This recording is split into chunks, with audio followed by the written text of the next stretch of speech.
आगे चलते हैं। अब ये कह रहा है कि अपनी एजुकेशनल डिटेल्स को डालिए, बड़ी इंपॉर्टेंट चीज है, ध्यान से समझना।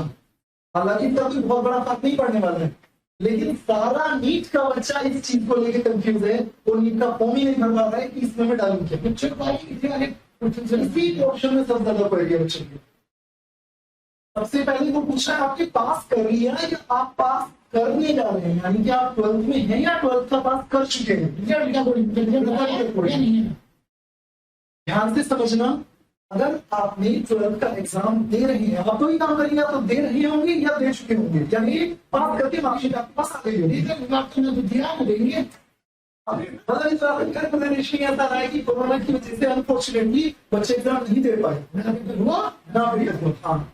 लेकिन क्या है कि अगर आपने 12th का एग्जाम इस साल दिया है, मार्कशीट आपके हाथ में नहीं है, तो जाहिर सी बात है आपको चूज करना है 1। आप किसी भी बोर्ड से इस चीज को भूल जाइएगा, आप किसी भी बोर्ड से किसी भी स्टेट से आपको 1 ही चूज करना है। अगर आपने 2000, क्योंकि नीट के अंदर क्या है कि जो एज होती है ना, एज लिमिटेशन वो नहीं है।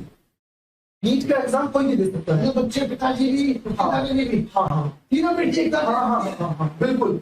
लास्ट ईयर तो एक जय किशोर जी थे, उन्होंने 64 साल की उम्र में रिटायरमेंट के बाद नीट देकर एमबीबीएस में एडमिशन लिया उड़ीसा के अंदर। हाँ, गवर्नमेंट कॉलेज में प्री इंस्टीट्यूट में बैंक के अंदर थे, बैंक के अंदर थे। तो अभी क्या है कि किसी बच्चे ने 10 साल पहले किया या 4 साल पहले किया, 2 साल पहले किया, उसके मन में कंफ्यूजन रहेगा कि मैं कौन सा डालूं। तो उसको कोड 2 से लेकर कोड 7 तक, यानी कि 7 कोड टोटल दे रखे हैं, तो 2 से 7 तक के बीच में कोई एक सेलेक्ट करना है। अब वो कहेगा साहब मैं 2 से 7 तक में कौन सा सेलेक्ट करूं, तो ध्यान से समझो। बच्चा जी, बच्चे पाला के पढ़ता नहीं, तो बच्चे ये कहने देना चाहिए, देना चाहिए कि आप भी फॉर्म भर लीजिए, देख लिया क्या होता है, और उसके बाद कहिएगा कि भाई कितनी आसान और कितनी कठिन है। तुम्हें डॉक्टर नहीं है, बिल्कुल बिल्कुल। अभी आते हैं कि क्या कि कोड सेकंड जो है 02 कोड जो है हमारा एजुकेशनल कोड जो है क्वालिफिकेशन कोड, वो 02 किन बच्चों को डालना है। जिन बच्चों ने सीबीएसई से पास किया है उन्हें, जिन बच्चों ने आईएससी से पास किया है उन्हें, इवन अगर यूपी बोर्ड से भी आपने पास किया, स्टेट बोर्ड से, तो भी आप 02 को डाल सकते हैं। 2 और बच्चे, सबसे इंपॉर्टेंट 2 और बच्चे, कौन 2? जिन्होंने एनआईओएस या किसी भी ओपन बोर्ड से या किसी भी प्राइवेट से किया है। सपोज आपने यूपी बोर्ड से किया है, बिहार बोर्ड से किया है, आप एक प्राइवेट कैंडिडेट की तरह आपने पास किया है, उन्हें 02 ही डालना है। दूसरा, कई बच्चों के लिए मैथ से पास किया होता है या कॉमर्स से पास किया होता है, वो सोचते हैं कि अब हमें एमबीबीएस करना है, वो बच्चे एडिशनल सब्जेक्ट में ले लेते हैं, बायोलॉजी या फिजिक्स केमिस्ट्री, कोई भी सब्जेक्ट। तो जिन्होंने एडिशनल सब्जेक्ट नहीं किया है वो रेगुलर स्टूडेंट तो रहे नहीं, लेकिन वो प्राइवेट भी नहीं है, उन्होंने एडिशनल किया है, तो उन्हें कौन सा कोड लेना है? उन्हें भी 02 लेना है। अब आप एक सवाल करोगे कि साहब जो ओपन बोर्ड का बच्चा है या प्राइवेट कैंडिडेट है या एडिशनल सब्जेक्ट वाला है, उसके लिए तो नीट ने मना किया हुआ है कि भाई आप फॉर्म भरने के लिए एलिजिबल नहीं है। वो मना नीट कहता है कि आप नहीं दे सकते हैं, लेकिन ये दोनों चीजें यानी कि डेट ऑफ बर्थ का इश्यू भी और ये वाला इश्यू भी दोनों के दोनों सुप्रीम कोर्ट में पेंडिंग है। जब तक रिजल्ट नहीं आता तब तक आप दे सकते हैं।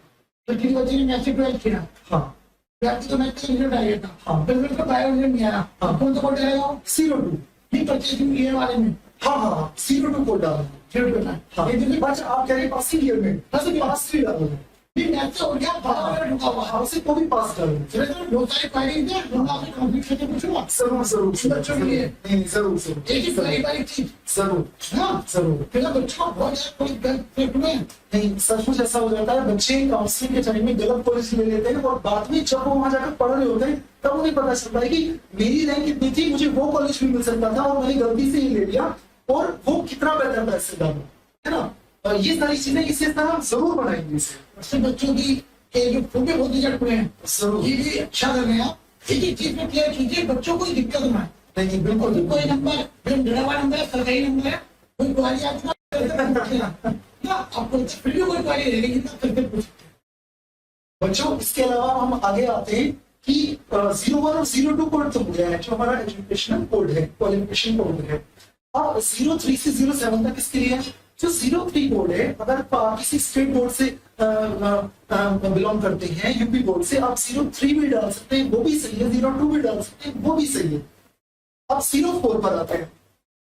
04 कोड छोड़ दीजिए, वो किसी काम का नहीं है। अब 05, हाँ, आप लोग के लिए किसी काम का नहीं है, क्योंकि वो बच्चों के लिए रखा है जिनकी कोई प्रोफेशनल क्वालिफिकेशन चल रही है, प्री प्रोफेशनल क्वालिफिकेशन या प्री मेडिकल क्वालिफिकेशन चल रही है, वो हमारे यहाँ पर नहीं होती है, उसे छोड़ दीजिए। इसके आगे बढ़ते हैं कि 05, 06 और 07 किसे डालना है। देखो 05 कोड उस बच्चे को डालना है जो बच्चा बीएससी फर्स्ट ईयर के अंदर है। ध्यान रखना, बीएससी फर्स्ट ईयर, ना कि बी और बीकॉम फर्स्ट ईयर।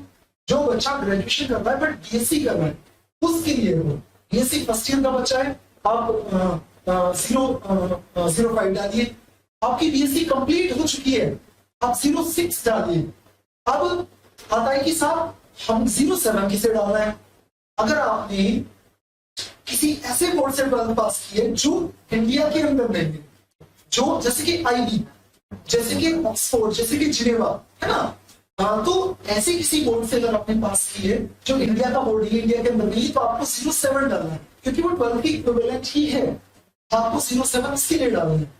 अब कुछ बच्चों ने ऐसा कर दिया होगा कि जिन बच्चों ने क्या किया होगा कि वो स्टेट बोर्ड से ताल्लुक रखते हैं, या वो बीएससी कर चुके हैं, बीएससी फर्स्ट ईयर के अंदर है, और बीएससी फर्स्ट ईयर के अंदर होने के बाद भी उन्होंने 02 या 03 डाल दिया होगा। वो सोचेंगे कि हमें तो 05 06 डालना था। बिल्कुल भी मत डरिएगा, इसका कोई फर्क नहीं पड़ता, कहीं आपका फॉर्म कैंसिल या रिजेक्ट नहीं होने वाला है, और ना बाद में काउंसलिंग के टाइम पर दिक्कत है। ये सबसे कंफ्यूजिंग क्वेश्चन है, इसे एनटीए को अपने इस पार्ट से बता देना चाहिए। लेकिन जब से लीड बनाई, इससे पहले जब एआईबी हुआ करता था, इसके अंदर भी ये क्वेश्चन हमेशा आता। चल आगे बढ़ते हैं। तो हम ये बच्चा पास है, हम इसे पास कर लेते हैं। ये पूछा है पासिंग ईयर, इस बच्चे का पासिंग ईयर 2019 है, हम इसे ले लेते हैं। इस बच्चे का योग्यता परीक्षा कोड, योग्यता परीक्षा कोड, चूंकि इस बच्चे ने स्टेट बोर्ड से लिया है, मैं इसी 02 ले लेता हूँ। याद रखना, स्टेट बोर्ड वाले 02 भी डाल सकते हैं, 03 भी डाल सकते हैं, कोई फर्क नहीं पड़ेगा। स्कूलिंग का स्थान, ये बच्चा अर्बन से था। अगर आप किसी गांव से बिलोंग करते हैं, रूरल चूज कीजिएगा, शहर से बिलोंग करते हैं, अर्बन चूज कीजिएगा। उसके बाद आते हैं आपका स्कूल किस तरह का था, स्टेट गवर्नमेंट का था, केंद्रीय विद्यालय था, जवाहर नवोदय विद्यालय था, प्राइवेट था, कोई फर्क नहीं पड़ता, कुछ भी चीज पढ़ो, परेशान मत होना किसी ने कुछ गलत चूज किया है। ये बच्चा प्राइवेट से था, हमने प्राइवेट चूज किया है। क्वालिफाइंग एग्जामिनेशन स्टेट, ये बच्चा देखो समझना इस बात को, जहां से आपने 12th पास करी है, ये दोबारा वो चीज पूछा है, आप रहने वाले काम के हो नहीं, आपने जहां से 12th पास करी है वो। ये बच्चा यूपी से था, हमने इसे यूपी चूज किया। अब आगे चलते हैं, क्वालिफाइंग एग्जामिनेशन डिस्ट्रिक्ट, इस बच्चे ने मेरठ, इसका मेरठ में स्कूल था, हमने इसे मेरठ चूज किया है। स्कूल बोर्ड इसका यूपी बोर्ड था, हमने इसे यूपी बोर्ड चूज किया है।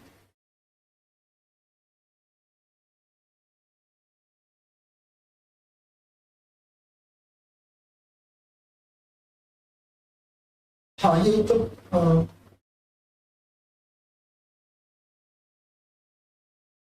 हाँ यूपी बोर्ड ऑफ एजुकेशन। इसका रिजल्ट परसेंटेज में था, सीजीपीए में था। यूपी बोर्ड परसेंटेज में रिजल्ट देता है, हमने इसमें परसेंटेज किया है। टोटल मार्क्स कितने थे, 12 का है ना, हाँ जी 12 का। इस बच्चे के टोटल मार्क्स कितने में से थे, इस बच्चे के नहीं आया, हम छोड़ेगा बच्चा, हाँ बिल्कुल खाली छोड़ेगा, उसमें ऑप्शन ही नहीं देगा। अगर आप 12 अपीयरिंग में डालेंगे तो उसमें ऑप्शन ही नहीं देगा। उसके बाद टोटल मार्क्स आपके कितने थे, 500। आपके ऑब्टेन मार्क्स कितने थे, ऑब्टेन का मतलब है कि जो आपको 500 में से मिले यूपी बोर्ड के बच्चों के लिए। ऑब्टेन मार्क्स कितने थे इस बच्चे के, इस बच्चे के ऑब्टेन सभी बोर्ड के लिए था। इसके 300 परसेंटेज कितनी थी, 60%। खुद कैलकुलेट कर रहे हैं। रोल नंबर आपका कितना था सर, रोल नंबर इस बच्चे का बताइए जरा।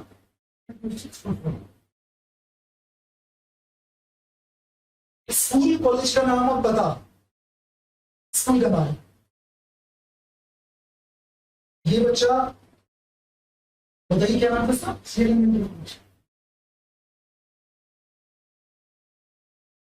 CLM inter CLM inter college,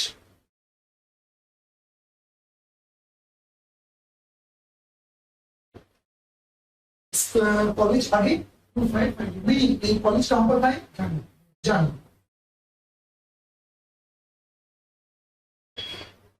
ठीक है। स्कूल कॉलेज का पिन कोड हाँ हाँ 2550 इस बच्चे को फॉर्म भरने में बच्चों इतनी ज्यादा दिक्कत थी, सही बच्चा वही है ना जिसके जिक्र आपने किया था 3 दिन पहले, जिस बच्चे को इतनी ज्यादा दिक्कत थी कि इस बच्चे ने लास्ट ईयर फॉर्म भरा, वो उसका रिजेक्ट हो गया, साइबर कैफे वाले ने अपने हाथ से भरा था, उसका रिजेक्ट हो गया, वो गलत हो गया। और ये इस बार बच्ची इतनी ज्यादा डरी हुई थी कि मुझे फॉर्म कहीं से भी नहीं भरा, माध्यम से बाकी बच्चों को मिला हो जाएगा, बाकी बच्चों को मिला हो जाएगा। स्टडीज करते हैं कुछ नहीं, उनकी हेल्प नहीं करते, लोग खुद नहीं मालूम होता क्या बनता है, घर बनवा लेते हैं। जी जी जी जी अपने कोड नहीं आइडिया बिल्कुल ना, बच्चे फ्यूचर के बारे में नहीं सोच पाते। बिल्कुल ठीक बात है। बच्चों ये फॉर्म हमने अपना भर दिया है, फॉर्म को बहुत ध्यान से भरिएगा। फॉर्म हमने भर दिया है, सबमिट कर दिया है। सबमिट करने के बाद ये पूछ रहा है फिर से क्या ये फॉर्म आपको बिल्कुल ठीक है, एडिट करने की जरूरत तो नहीं है, फाइनल सबमिट करना है। इसे हम यहाँ से क्लोज करते हैं। हर बार चेक करना है आपको, हर बार चीज चेक करनी है। भाई नेम क्या है, नेम चेक करना है, एडिट करना। भाई फादर नेम क्या है, फादर नेम करना है, मदर नेम चेक करना है। हम जरूर लगा रहे हैं पर आपको ये चेक करना है। Date of birth, gender, category, question paper medium, आपसे कितनी लगा है, गलती से आपका उड़ीसा में तमिल नाडु नहीं हो गया तो वही पेपर मिलेगा। एग्जामिनेट सिटीज, अभी आपने लद्दाख डाल दिया, दुबई डाल दिया, वो भी चेक करना है। वहीं पर आपको फिर जाना होगा। एजुकेशन डिटेल, जो आपकी डिटेल सबमिट की है वो सब सही है, एक बार आपको चेक करना बनता। इसलिए मैंने एक चीज करके पूछे, ना कि सभी चीज एक बार पूछे। जिंदगी में चेक कर लो, जो चीज टिक मारनी है उसको चेक कीजिए, फिर टिक लगाइए। अच्छा ये फॉर्म है, इस फॉर्म को एक बार नजर डाल देते हैं। इसकी डिटेल हमारी बच्चों आपको बहुत ध्यान से ही करना है। सारी डिटेल ठीक है, कहीं पर गलती नहीं है। हम एडिट एप्लीकेशन फॉर्म पर नहीं जाएंगे, हम इसे फाइनल सबमिट करेंगे। हमने एग्री किया, फाइनल सबमिट किया। ये दोबारा से पूछ रहा है कि कैसे फाइल कर दूं, सबमिशन से ये बार-बार वार्निंग दे रहा है, इसका मतलब तो चीज जरूरी है। हल्की चीज नहीं, ये चीजें गलत ना हो। जो चीज नहीं थी पैटर्न बोल सकते, तो जो पूछ रहा है वो गलत है। यस